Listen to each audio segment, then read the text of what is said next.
A'udzubillahi minasyaitonirrajim. Bismillahirrahmanirrahim. Alhamdulillahirabbil alamin wassalatu wassalamu ala Rasulillah wa ala alihi washabbihi ajma'in. Alhamdulillah. Bersyukur pada Allah Subhanahu wa taala, pagi ini kita bersama-sama lagi dalam sesi tadabbur harian. Insya-Allah hari ini kita akan bersama-sama di muka surat yang ke-113 insya-Allah. Hari ini kita akan bersama-sama di surah Al-Ma'idah ayat 32 sehingga ayat 36 insya-Allah. Ayat 32 sehingga ayat 36 daripada surah Al-Ma'idah, iaitu muka surat kita ialah muka surat yang ke-113 insya-Allah. A'udzubillahi minasyaitonirrajim. Bismillahirrahmanirrahim. Min ajli zalika katabna ala bani Israil annahu man qatala nafsan bighairi nafs aw fasadin fil ard faka'annama qatala an-nasa jami'a wa man ahyaha faka'annama ahya an-nasa jami'a wa laqad ja'atuhum rusuluna bil bayyinat thumma inna katsiran minhum ba'da dhalika fil ardi lamusrifun. Sadaqallahul azim. Alhamdulillah, hari ini kita akan baca insya-Allah daripada ayat yang ke-32 surah Al-Maidah, muka surat 113 insya-Allah. Dalam muka surat sebelum daripada ni, iaitu muka surat 112, kita telah baca separuh daripada muka surat 112 ni menceritakan tentang kisah anak Nabi Adam. Kisah dua orang anak Nabi Adam, Qabil dan juga Habil. Di mana Qabil telah membunuh Habil. Dan kemudian selepas daripada itu, dia tidak tahu kerana apa, kerana dia dengki. Jadi kita tengokkan bahawa perasaan dengki ini telah banyak menyebabkan manusia ini rosak. Dengki, takabur, iblis dan sebagainya menyebabkan manusia ini lari daripada agama, sanggup melanggar perintah Allah Subhanahu wa taala. Jadi selepas daripada itu, maka setelah daripada Qabil ini telah membunuh Habil, maka dia tidak tahu macam mana nak selesaikan masalah tu. Jadi dia bawa Habil yang dibunuh tu, kemudian tiba-tiba Allah Ta'ala tunjukkan melalui seekor gagak yang menanam seekor gagak yang mati yang lain. Jadi selepas daripada tu dia kemudian telah lari, dan begitulah maka habis cerita tu dalam muka surat 112. Sekarang kita berada di muka surat 113. Allah Ta'ala ceritakan pengajaran, kesimpulan. Kita tengok Allah Ta'ala ceritakan kisah pembunuhan anak Nabi Adam tersebut tu di tengah-tengah ketika Allah Ta'ala nak menceritakan tentang ketika Allah Ta'ala menceritakan tentang Bani Israel, kejahatan Bani Israel, penyelewengan Bani Israel, kecerewetan Bani Israel, kejahatan mereka tak nak patuh kepada apa yang diajak oleh Nabi Musa, yang disuruh oleh Nabi Musa alaihi salam, menyebabkan selepas daripada itu mereka disesatkan oleh Allah Subhanahu wa taala selama 40 tahun di dalam satu tempat yang kita namakan sebagai, sekarang dinamakan sebagai Teh, iaitu satu padang pasir, iaitu di Sinai. Di mana tempat tu dengan tepatnya wallahu alam, tak penting bagi kita, tapi 40 tahun mereka di situ, dan akhirnya yang kita sebutkan semalam bahawa kebanyakan daripada mereka, majoriti daripada mereka telah mati, termasuklah Nabi Musa AS dan juga Nabi Harun telah meninggal di Sinai tersebut. Selepas daripada itu, Bani Israel dipimpin oleh Yusha' bin Nun. Dan kemudian apabila selepas daripada itu, Allah Ta'ala ceritakan kisah anak Nabi Adam ni. Jadi daripada kisah itu, kita akan lihat dari muka surat 113 ni, Allah Ta'ala membuat satu pengajaran. Terima kasih kepada yang memberi komen, memberi feedback terhadap suara dan juga video. Terima kasih. Jadi Allah Subhanahu Wa Taala sebut wa min ajli zalik dalam muka surat ini 113, wa min ajli zalik, oleh daripada itulah, daripada sebab itulah. Zalik itu maksudnya ialah merefer kepada apa yang telah dilakukan oleh Qabil terhadap Habil, iaitu dia bunuh. Jadi Allah Ta'ala kata wa min ajli zalik, oleh kerana itulah, oleh kerana pembunuhan itu, oleh kerana perbuatan itulah, katabna ala Bani Israel, Allah Ta'ala telah menuliskan ala Bani Israel, ke atas Bani Israel, iaitu Allah Ta'ala telah membuat satu ketetapan, satu prinsip, satu kaedah termasuklah juga kepada kita lah pada hari ini juga, iaitu annahu man qatala nafsan, bahawa sesungguhnya siapa-siapa saja yang membunuh satu jiwa. Satu jiwa maknanya ialah satu manusia. Yang jiwa maksudnya jiwa manusia lah kan. Kalau jiwa haiwan ke jiwa binatang tu cerita lain. Tapi orang yang membunuh satu jiwa manusia yang lain bighairi nafsin, bukan kerana kisos, bukan kerana dia ni bunuh, melakukan sabit, melakukan pembunuhan terhadap orang lain, au fasadin, ataupun bukan kerana dia membuat kerusakan. Sebab kadang-kadang dia buat satu fasad. Kerusakan sini bukanlah maknanya kerusakan tu kerusakan terhadap orang lain, tapi ulama-ulama tafsir kata fasadin di sini ialah kemungkinan dia kufur. Jadi kufur maknanya murtad. Jadi orang murtad pun sebenarnya dia membuat satu kerusakan atas muka bumi tu. Kita kena jangan rasa bahawa kerusakan ni orang rosakkan orang, tak. Fasadin sini kemungkinan dia membuat satu kekufuran, dia telah kufur, ataupun dia telah berzina sedangkan dia dah musan, dia dah berkahwin, kemudian dia berzina. Itu sebenarnya adalah merupakan satu fasad juga. Sebab kita tengoklah keadaan sekarang pada hari ini. Oleh kerana manusia ni bebas kan, nak berzina, tak berzina, tengokkan apa yang berlaku di negara-negara barat. Jadi sebenarnya itu kita katakan bahawa itulah sebenarnya telah berlaku kerusakan yang besar di atas muka bumi ni. Kerana mereka tu bebas kan. Jadi kebebasan itu adalah merupakan satu fasad. Jadi Allah Ta'ala kata itu adalah satu fasad. Ataupun yang ketiga, ulama tafsir kata ialah apabila mereka ni qata'ut tariq. Qata'ut tariq maksudnya melakukan ketakutan kepada manusia, membuat kejahatan kepada manusia kan. Buat apa-apalah, iaitu membuat di mana menyebabkan manusia itu takut. Jadi itu kita panggil dia, kalau zaman dulunya di padang pasir itu kan mereka akan menghalangi manusia. Orang takut nak berjalan, orang takut nak pergi daripada satu tempat ke satu tempat kan. Sebagaimana disebut dalam hadis Nabi SAW, daripada Yaman ke Hadramaut, Nabi sebut kan. Jadi pada masa tu semua orang takut nak lalu padang pasir ni kan. Sebab apa? Sebab ada qata'ut tariq, yakni orang-orang yang mengganas, merompak di jalan-jalan ni kan, di jalan padang pasir ni kan. Jadi itu semua tu juga hukuman dia adalah boleh sampai kepada dibunuh. Jadi itu juga adalah fasad. Memang tu kita nampaklah kan fasad kan, tapi zina ni juga adalah fasad, kufur juga adalah fasad. Jadi Allah SWT kata, kalaulah seseorang itu membunuh seorang yang lain, bukan kerana kisos, bukan kerana zina muhsan, bukan kerana dia ni qati'ut tariq, melakukan ketakutan kepada manusia lain, ataupun bukan kerana kekufuran, bukan kerana sebab-sebab itu lagi, maka fil ardi faka'annama, maka sesungguhnya sebab-sebab tadi sebab-sebab yang dibenarkan. Jadi kalau bukan sebab-sebab tadi, maka Allah Ta'ala kata maka dia seolah-olah faka'annama qatalan nasa jami'a, seolah-olahnya dia telah membunuh seluruh manusia. Sebab cerita yang kita baca daripada kisah anak Nabi Adam tadi tu. Jadi Allah Subhanahu Wa Ta'ala kata waman ahyaha, kemudian kalau terbalik tu apa? Iaitu ahyaha, dia menghidupkan bukan maknanya menghidupkan daripada mati, menghidupkan, tapi maksudnya dia tidak mengganggu kehidupan, dia membiarkan manusia itu, dia tidak mengganas, dia tak buat satu-satu kejahatan kepada manusia, maka faka'annama ahyanna sajami'a, maka seolah-olahnya dia telah menghidupkan manusia seluruhnya. Jadi satu tu nampak macam satu tapi sebenarnya besar. Ulama-ulama tafsir banyaklah kan menjelaskan perkara ni, iaitu kan satu manusia tu sebenarnya mahal. Jadi kita tak boleh mempermain-mainkan kan.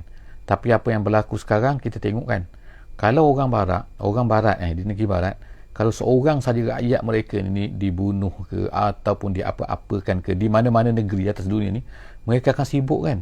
Mereka kadang-kadang sanggup untuk melakukan satu-satu benda yang tak logik kan, iaitu mengambil tindakan terhadap negara tersebut. Kerana apa? Kerana rakyat dia telah dikacau dalam negara tersebut, kerana rakyat dia. Tapi kita tengok sekarang apa yang berlaku. Umat Islam kan di mana-mana kan bukan saja dibunuh, dibuat, diseksa dan sebagainya kan. Kita tengoklah apa yang berlaku sekarang, tapi tidak ada siapa yang nak menghiraukan. Jadi seolah-olahnya nyawa seorang manusia Muslim pada hari ini itu lebih murah daripada nyawa, kadang-kadang tu nyawa satu binatang kan. Itulah nak kita katakan bahawa dahsyatnya. Jadi Allah Subhanahu Wa Taala nak ungkitkan balik kan, nak naikkan balik. Sebenarnya nyawa manusia ini adalah satu benda yang penting dan tak boleh diapa-apakan, tak boleh dibuat main-main, tak boleh dihukum, dibunuh dan sebagainya dengan sebab yang sangat-sangat ringan, tak boleh, kecuali sebab-sebab yang besar. Kemudian Allah Subhanahu Wa Taala kata, walaqad ja'atuhum rusuluna bil bayyinat. Sekarang ni rasul kami telah datang kepada kamu. Kepada kamu iaitu Bani Israel. Jadi Bani Israel iaitu orang Yahudi berada di Madinah tu. Jadi Allah Taala kata, sekarang ni rasul kami dah datang kepada kamu bil bayyinat, dengan tanda-tanda, dengan mukjizat dan sebagainya. Summa inna katsiran minhum ba'da zalika fil ardi lamusrifun. Tapi banyak di kalangan mereka ni masih juga apa, iaitu musrifun, melampaui batas, maksudnya melanggar perintah Allah Subhanahu Wa Taala. Walaupun rasul dah datang dah nak ceritakan, tapi bukan mereka terima pun. Bani Israel bukan mereka terima nabi pun, mereka tolak, mereka tak nak beriman pun, dan macam-macam lah perangai mereka yang Allah Taala jelaskan di tempat-tempat yang lain. Seterusnya kita akan tengok ayat yang ke-33, insya-Allah. Ayat 33. Ayat 33 ini dikatakan, disebutkan oleh ulama-ulama tafsir, sebab turunnya adalah kerana pada masa Nabi SAW berada di Madinah, ada satu bani, satu kabilah. Kabilah itu dipanggil Uraniyin. Itu masyhur, Uraniyin. Uraniyin ini satu kabilah, tak ramai dia, tapi dia sakit. Jadi dia datang ke Madinah dan dia kata dia Islam lah. Kemudian dia datang ke Madinah, kemudian diceritakan kepada Nabi SAW bahawa dia ni sakit. Jadi tak jelaskan, sebutkan sakit apa, dia sakit saja. Kemudian tiba-tiba dia pun Nabi SAW pun memberilah nasihat kepada dia, kamu pergilah kepada unta-unta pemeliharaan, iaitu unta zakat lah kan, unta sedekah kan, ada di simpan satu tempat dan ada penjaga di situ. Ini kira unta-unta ini unta kerajaan. Unta kerajaan, lalu ada penjaga dia. Dan Uraniyin ini, kaum Uraniyin ini, kabilah Uraniyin ini disuruh oleh Nabi SAW untuk pergi minum daripada abwal dan juga alban, iaitu air kencing dan juga air susu unta tersebut. Jadi daripada sinilah ada fiqh menyebutkan bahawa dibolehkan, sama ada dibolehkan atau tidak kita ni meminum air kencing tu, air kencing unta. Sebab itulah kita tengok sekarang di Mekah ke di mana ke kan ada orang jual air kencing unta kan. Kemudian tu kadang-kadang mahal, kadang-kadang tu macam-macam kadang-kadang tipu kan, air kencing orang pun dikata air kencing unta dimasukkan dalam botol dijual, macam-macam perangai orang kan. Jadi kita, kalau kita nanti bila dah boleh pergi ke di Mekah ke Madinah kan, buat haji, buat umrah ni kan, jaga-jaga sikit kan. Sebab pendapat yang mengatakan air kencing unta tu boleh minum dan sebagainya, itu adalah satu pendapat, bukannya pendapat mazhab kita kan. Jadi dalam mazhab kita, kecuali orang sakit-sakit yang dahsyat dan tidak ada penyakit lain, tidak ada penyembuh lain, itu cerita lain, itu ada banyaklah pendapat-pendapat pula kan. Tapi yang kita tak boleh, dia tetap najis. Air kencing unta adalah najis. Jadi kita nak cerita sini ialah orang ni. Jadi sebenarnya orang yang katakan, pendapat yang mengatakan tidak najis tu ialah kerana kisah inilah, kisah itu Uraniyin. Jadi Uraniyin ini, dia pun, mereka pun pergilah ke kerana Nabi SAW dah perintahkan mereka untuk pergi minum air susu. Jadi mereka pun pergilah minum. Mereka duduk di situ kan, mereka minum air kencing unta tu, mereka minum susu unta tu. Lama kelamaan maka mereka pun sembuh daripada penyakit mereka tu. Apabila mereka sembuh, apa yang berlaku? Mereka bukanlah berterima kasih. Bahkan apa yang mereka buat ialah mereka bunuh tu penjaga tu. Penjaga itu, orang penjaga tu adalah merupakan orang yang bekerja lah kepada Nabi SAW, kepada orang Islam kan, untuk menjaga unta tu. Mereka bukan sekadar bunuh, kemudian mereka bunuh dan kemudian mereka ambil unta-unta tersebut kan, dan mereka bawa lari. Jadi kisah ini, maka turunlah ayat ini. Sebagaimana kata setengah pandangan ulama, ahli-ahli tafsir, dia kata sebab turunnya ayat 33 surah Al-Ma'idah ini adalah berkaitan dengan kisah Uraniyin. Jadi apa kata Allah Subhanahu wa taala? Innama jazaa'ul ladzina yuharibuna Allah. Allah Taala kata sesungguhnya balasan orang-orang yang yuharibuna Allah, yuharibuna maknanya ialah memerangi. Jadi apa mereka ni memerangi siapa? Bukan memerangi Allah kalau kita tengok kan, tapi mereka ni bunuh orang Islam. Tapi Allah Subhanahu wa taala sifatkan siapa yang membunuh orang Islam, yang memerangi orang Islam, yang buat jahat kepada orang Islam, sebenarnya dia ni sebenarnya telah memerangi Allah. dan juga memerangi rasulahu wa rasulahu. Jadi apa yang berlaku pada hari ini, siapa-siapa yang menyerang orang Islam tanpa sebab kan, tanpa sebab yang ni kan, mengambil harta orang Islam, menakutkan orang Islam dan sebagainya, sebenarnya mereka telah melakukan satu kejahatan kepada Allah Subhanahu Wa Taala. Sebenarnya orang-orang yang memerangi, dulu kita dengar cerita kan, cerita apa ni, kolonialisme lah, penjajahan lah, macam-macam kan, orang-orang kafir ni datang menjajah. Sebenarnya mereka itu sedang menjajah, apa ni, sedang memerangi Allah Subhanahu Wa Taala. Jadi Allah Subhanahu Wa Taala kata balasan dia apa? Orang-orang yang memerangi Allah dan juga Rasul. Ini dipanggil hukum dalam Islamnya, dalam fiqh dipanggil muharabah.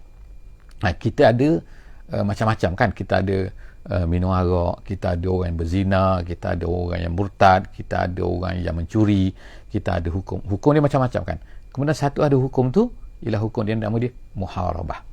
Muharabah itulah maksudnya, iaitu orang-orang yang memerangi Allah. Tapi bukanlah maksud memerangi Allah itu memerangi, iaitu menakut-nakutkan orang Islam melakukan satu perkara yang ni. Jadi ulama-ulama mengatakan termasuk dalam kes ini ialah kalau orang tu merompak. Sebab tu ulama-ulama fiqh dia membezakan di antara merompak dan memerangi. Memerangi itu maksudnya mencuri dan muharabah. Mencuri dan merompak. Sebab mencuri itu dia mencuri dalam keadaan senyap-senyap saja kan. Orang tak tahu, barang tu hilang tiba-tiba kan. Orang curi slipper ke kan, orang masuk dalam rumah ketika kita tidak ada di rumah ke. Tapi muharabah ni macam peragut, menakutkan orang kan. Ataupun rompak orang di jalan kan dan sebagainya, itu perompak bersenjata kan, menakutkan orang, itu termasuk dalam muharabah. Jadi Allah Subhanahu Taala sebut ini, sesungguhnya balasan orang-orang yang muharabah, yuharibunallaha wa rasulahu wa yas'auna fil ardi fasada, dan kemudian itu dia melakukan kerusakan di atas muka bumi ini.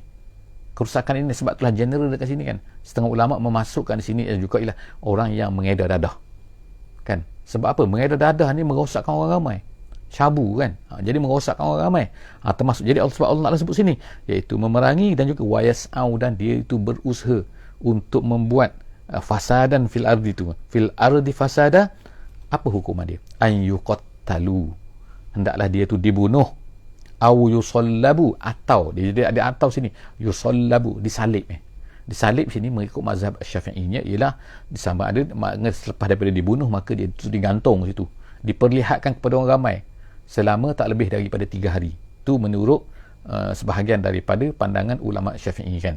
Jadi yusallabu, mereka tu disalib, bukan disalib mati, bukan maknanya hidup-hidup disalib kan kemudian dibiar mati, bukan, tapi maknanya dibunuh kemudian digantung situ, diletakkan, ditunjukkan kepada orang ramai. Au yusallabu au tuqatta'a aydihim, dipotong tangan mereka, wa arjuluhum min khilaf, dan kaki mereka min khilaf, terbalik, iaitu dipotong tangan kanan dan dipotong kaki kiri, terbalik macam tu. Itu hukuman dia. Allah Ta'ala kata au yunfau minal ardi, ataupun mereka itu dijauhkan daripada muka bumi, iaitu maksudnya ialah dijauhkan, dipanggil di pulau ataupun dipanggil di buah negeri daripada satu tempat tu. Jadi dia mesti diletakkan di negeri yang tertentu, kau duduk di situ, kau jangan lari.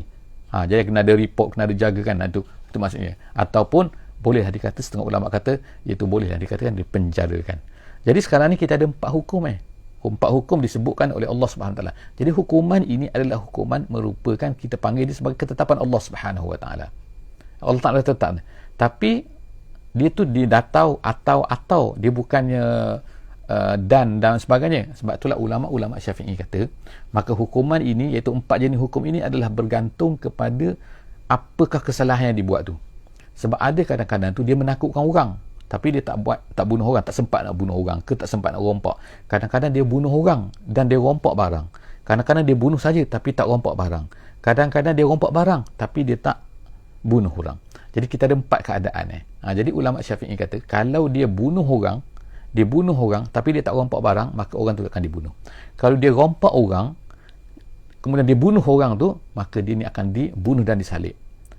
Kemudian kalau mereka ni kan merampas barang orang tapi tak bunuh, maka dan menakut-nakutkan, maka dia akan dipotong tangan kanan dan dipotong tangan kiri. Tetapi kalau dia menakutkan saja tapi dia tak bunuh, maka diyumfau, maka akan dibuang negeri yang tadi tu. Jadi itu adalah 4 keadaan yang disebutkan ulama Syafi'i kita hukum daripada ayat ini, ayat 33 surah Al-Maidah. Kemudian Allah Ta'ala kata apa? Zalika lahum khizyun fid dunya. Itulah dia balasan. Khizyun tu maknanya balasan ke atas mereka. Khizyun, balasan ke atas mereka semasa di dunia. Allah Ta'ala tetapkan macam tu. Kemudian walahum fil akhirati azabun azim. Di akhirat mereka akan kena lagi, mereka akan dapat lagi balasan yang Allah Ta'ala akan kena menunggu mereka di hari akhirat nanti.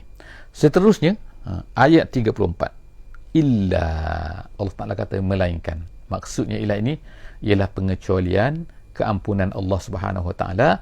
Allah Ta'ala berikan kepada mereka jika sekiranya apa?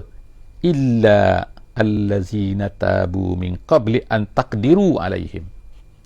Melainkan orang-orang yang tabu, maknanya bertaubat, min qabli, sebelum daripada an taqdiru alaihim, sebelum daripada mereka ini ditangkap. Maknanya kalau dah kena tangkap, dah masuk penjara, dah kena tahan dah, tiba-tiba baru bertaubat, maka tak diampunkan, tak boleh diampunkan.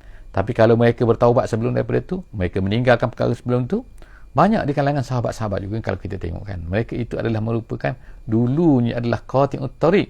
Mereka menakut-nakutkan orang di jalan-jalan kan, di padang pasir kan, tapi selepas itu mereka bertaubat.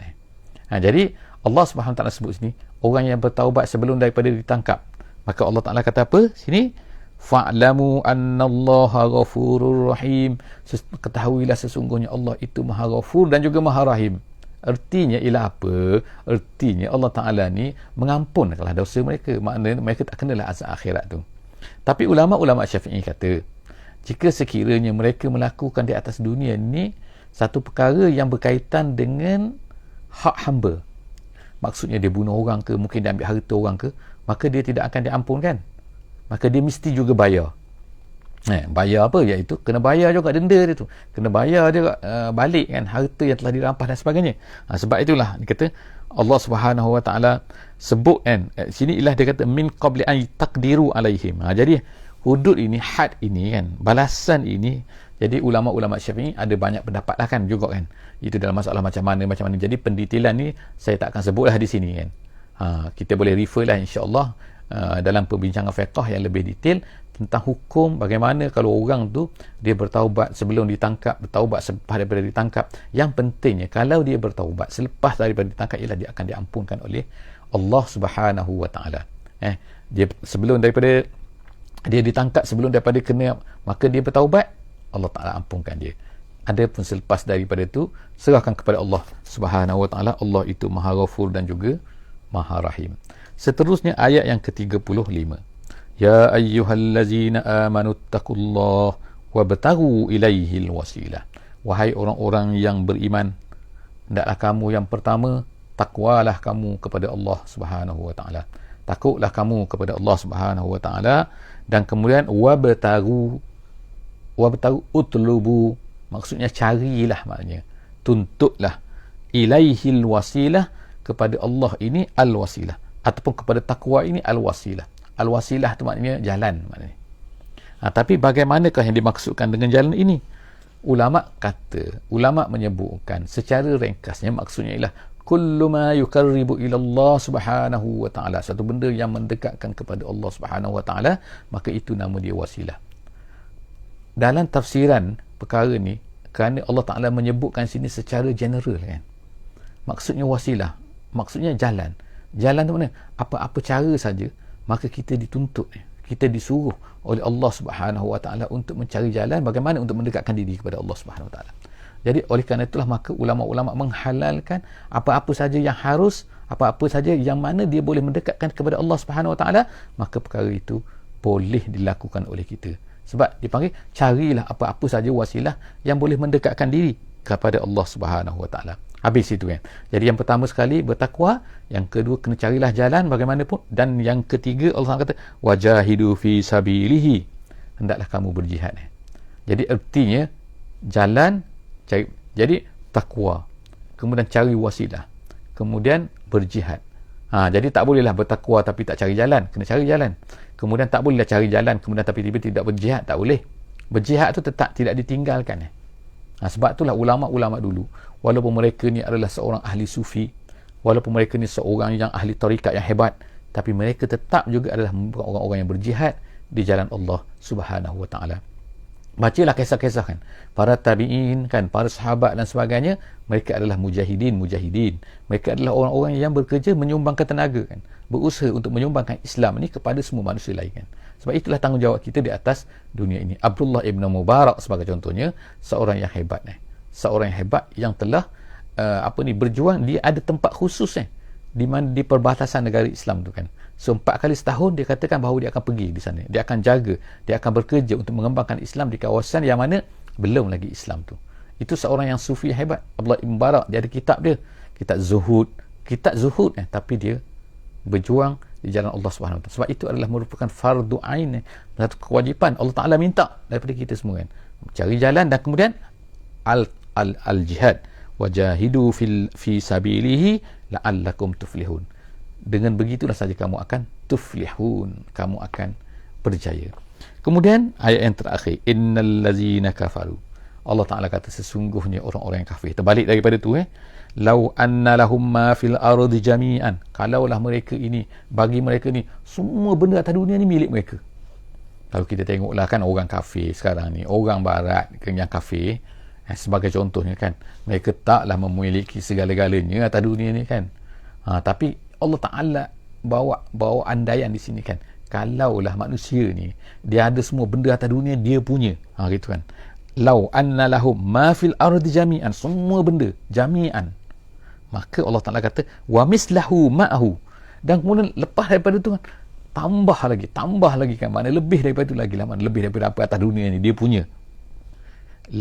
Allah Ta'ala kata liyaftadu bihi min azabi yaumil qiyamah, dia bawa benda tu, dia punya miliki semua tu kan, dan kemudian dia nak tebuskan diri dia apa tu di hari akhirat. Allah Ta'ala tu sebab apa? Azab hari akhirat ni dahsyat.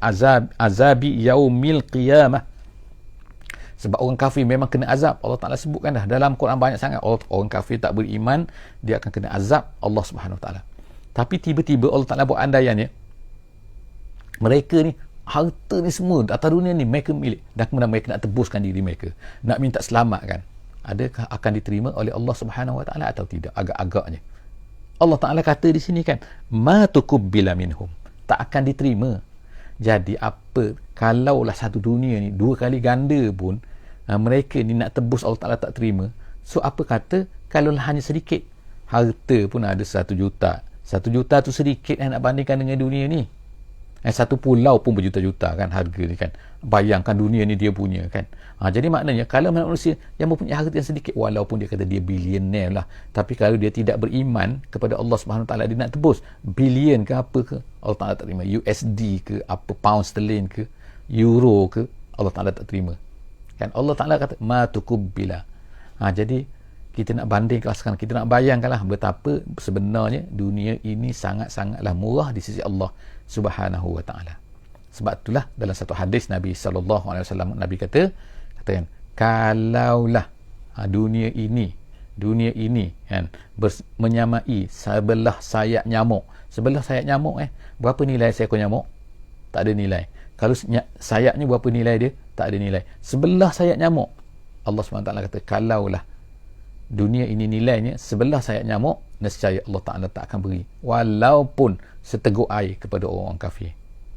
Artinya, adakah Allah Ta'ala beri seteguk air kepada orang kafir pada hari ini? Yes, Allah Ta'ala beri. Itu menunjukkan apa? Menunjukkan bahawa nilai sebelah sayap nyamuk tu lebih rendah lagi, nilai dunia ni lebih rendah lagi daripada nilai sebelah sayap nyamuk. Jadi bagaimana mereka akan nak tebuskan diri mereka? Adakah Allah Ta'ala terima? Ini semua Allah Ta'ala punya kan. Jadi oleh kerana itulah maka kita sedarkan, kalau kita ada harta sedikit, takkanlah kita ni sanggup untuk menggadaikan agama semata-mata kerana nak dapatkan dunia yang sedikit dan melanggar perintah Allah Subhanahu Wa Ta'ala. Allah Ta'ala kata walahum azabun alim, bagi mereka itu azab yang sangat-sangat pedih. Aqulu qawli hadza wa astaghfirullahal azim li wa lakum. Moga-moga Allah Ta'ala pelihara kita daripada semua azab-azab ni, dan moga-moga Allah Ta'ala insya-Allah kan, moga-moga Allah Ta'ala jadikan orang yang beriman, orang yang patuh kepada Allah, bertakwa kepada Allah, orang-orang yang mencari wasilah, dan orang-orang yang berjihad dan berusaha di jalan Allah Subhanahu wa taala. Bismillahirrahmanirrahim. Wal 'asri innal insana lafi khusr illa allazina amanu wa 'amilus solihat wa tawasaw bil haqqi wa tawasaw bis sabr.